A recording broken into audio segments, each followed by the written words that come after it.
نحمده ونصلي على رسوله الكريم اما بعد فاعوذ بالله من الشيطان الرجيم بسم الله الرحمن الرحيم عن ابي هريرة قال خرج علينا رسول الله صلى الله عليه وسلم ونحن نتنازع في القدر فغضب حتى احمر وجهه الى آخره۔ حضرات اکرام، جو حدیث مبارک تلاوت کی ہے وہ حضرت ابو ہریرہ رضی اللہ تعالی عنہ سے منقول ہے کہ آپ فرماتے ہیں کہ ایک دن ہم چند صحابہ بیٹھے ہوئے تھے اور آپس میں تقدیر کے مسئلے پر بحث و مباحثہ کر رہے تھے کہ رسول اللہ صلی اللہ علیہ وسلم تشریف لائے اور ہمیں بحث و مباحثے میں مشغول دیکھا تو آپ کو اتنا غصہ آیا کہ چہرہ مبارک سرخ ہو گیا، اور سرخ بھی ایسا کہ جیسے انار کے دانوں کا لال پانی آپ کے رخساروں پر نچوڑ دیا گیا ہو۔ اور پھر آپ نے ہمیں مخاطب کرتے ہوئے فرمایا کہ کیا تمہیں اس بات پر مامور کیا گیا ہے، یعنی تمہیں یہ حکم دیا گیا ہے، اور تمہارے درمیان کیا میں اسی لیے مبعوث کیا گیا ہوں، یعنی بھیجا گیا ہوں؟ حقیقت یہ ہے کہ تم سے پہلے بعض امتوں کے لوگ ہلاک ہی اس وقت ہوئے جب وہ اس تقدیر کے مسئلے پر بحث و مناقشہ کرنے لگے تھے۔ دیکھو، میں تم کو قسم دیتا ہوں اور پھر تم کو قسم دیتا ہوں کہ آئندہ پھر کبھی اس مسئلے پر بحث و مباحثہ نہ کرنا۔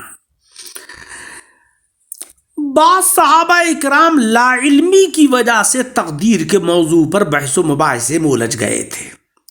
بعض حضرات تو ان میں سے یہ کہتے تھے کہ اگر سب کچھ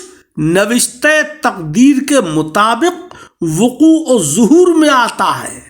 اور ہر چیز تقدیر الہی کے تابع ہے تو پھر کسی عمل پر ثواب پانے اور کسی عمل پر عذاب میں گرفتار ہونے کی جو بات بتائی جاتی ہے اس کے کیا معنی ہے؟ بھائی، اس نے اگر عمل برا کیا ہے تو تقدیر میں ایسا ہی لکھا ہوا تھا، اچھا عمل کیا ہے تب ایسا ہی لکھا ہوا تھا، تو اس میں ثواب اور عذاب کا کیا مطلب ہوا؟ یہ بحث و مباحثہ چل رہا تھا۔ اور بعض صحابہ کا کہنا یہ تھا کہ اللہ رب العزت نے آخر کس مصلحت سے کچھ لوگوں کو جنت کے لیے بنا رکھا ہے اور کچھ لوگوں کو دوزخ کے واسطے بنا رکھا ہے۔ بعض حضرات بولے کہ ثواب اور عذاب، جنت اور دوزخ اور نیک بختی اور بدبختی کا معاملہ اگرچہ نوشتہ تقدیر سے تعلق رکھتا ہے، یعنی جو اللہ نے ان کی تقدیر میں لکھا ہے اسی سے تعلق رکھتا ہے، مگر بندوں کو کچھ اختیار بھی ملا ہے، وہ جو چاہیں تو نیک عمل کر سکتے ہیں اور چاہیں تو برے عمل کر سکتے ہیں۔ اس پر کچھ حضرات نے سوال کھڑا کر دیا کہ اچھا، یہ اختیار کس نوعیت کا ہے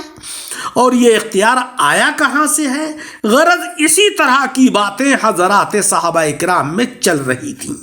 سوال و جواب چل رہے تھے، انداز گفتگو بحث و مباحثے کا تھا کہ اچانک جناب رسول مکرم صلی اللہ علیہ وسلم تشریف لے آئے اور ان کو ایسے نازک اور پیچیدہ مسئلے میں بلا ضرورت مصروف بحث پایا تو آقا علیہ السلام سخت غصے ہوئے اور فرمایا کہ کیا میں اسی لیے مبعوث کیا گیا ہوں؟ یعنی اللہ نے نہ تو تمہیں اس پر مامور کیا ہے کہ تقدیر جیسے اسرار الہی کی ٹوہ میں لگ جاؤ، اور نہ مجھے اس لیے رسول بنا کر بھیجا گیا ہے کہ میں انسانی عقل و فہم سے بالا ایسے نازک مسائل کی گتھیاں سلجھاؤں، بلکہ تم تو صرف اس پر مامور ہو کہ اللہ رب العزت نے تمہیں جو کرنے کا حکم دیا ہے اس کو کر کے دکھاؤ، اور جس سے بچنے کا حکم دیا ہے اس سے باز رہ کر دکھاؤ۔ مولا رب العزت کے احکام کی تعمیل میں لگے رہو، اور میری بعثت کا مقصد یہ ہے کہ اللہ کے نازل کردہ احکام کو تم تک پہنچا دوں، اور اس کی طرف سے جو کچھ تمہیں بتانا ہے وہ تم کو میں بتا دوں۔ تقدیر کے مسئلے میں غور و فکر اور بحث و مباحثہ کرنا نہ تو میں نے تمہیں بتایا ہے اور نہ یہ تمہارا کام ہے، پھر آخر اس مسئلے میں بیکار الجھ کر آخرت کا کوئی خطرہ کاہے کو مول لیتے ہو؟ یاد رکھو کہ تقدیر اللہ کا ایک راز ہے جس کا علم اور جس کی حقیقت اس کے علاوہ کوئی نہیں جانتا، لہذا تم تو تقدیر کے علم اور حقائق کو اللہ ہی کے سپرد کرو اور عمل کرنے میں مشغول رہو، اور تقدیر کا جو لکھا سامنے آئے اس پر راضی اور مطمئن رہو۔ دوسری حدیث مبارک میں ہے جو حضرت ابو خزامہ اپنے والد سے نقل کرتے ہیں کہ انہوں نے کہا کہ میں نے عرض کیا کہ یا رسول اللہ، وہ جھاڑ پھونک جو ہم کراتے ہیں، وہ دوا جس کے ذریعے ہم علاج کرتے ہیں، وہ حفاظتی چیز یعنی ڈھال اور زرہ وغیرہ جس کے ذریعے ہم اپنا بچاؤ کرتے ہیں، آپ مجھے بتائیں کیا یہ چیزیں تقدیر الہی کو بدل دیتی ہیں؟ حضور نے فرمایا کہ یہ چیزیں تقدیر الہی کو بدل نہیں دیتی بلکہ تقدیر الہی میں یہ شامل ہیں۔ آقا علیہ السلام کے جواب کا یہ مطلب تھا کہ اللہ تعالیٰ نے جس طرح بیماری، حادثہ، جسم کی ٹوٹ پھوٹ کو تقدیر میں لکھا ہے، اسی طرح دوا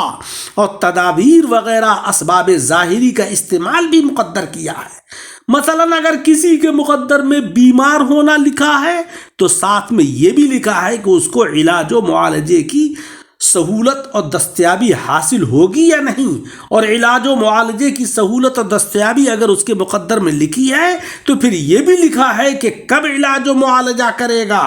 کس معالج سے علاج کرائے گا،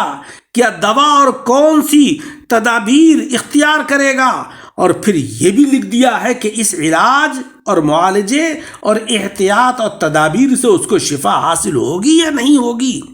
پس اول تو یہ کہ علاج اور معالجہ،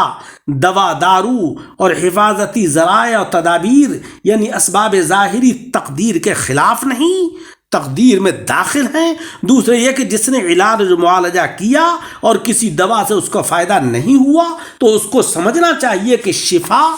مقدر میں نہیں تھی، اگر شفا مقدر میں ہوتی تو اللہ تبارک و تعالی ضرور شفا یاب کرتا ہے۔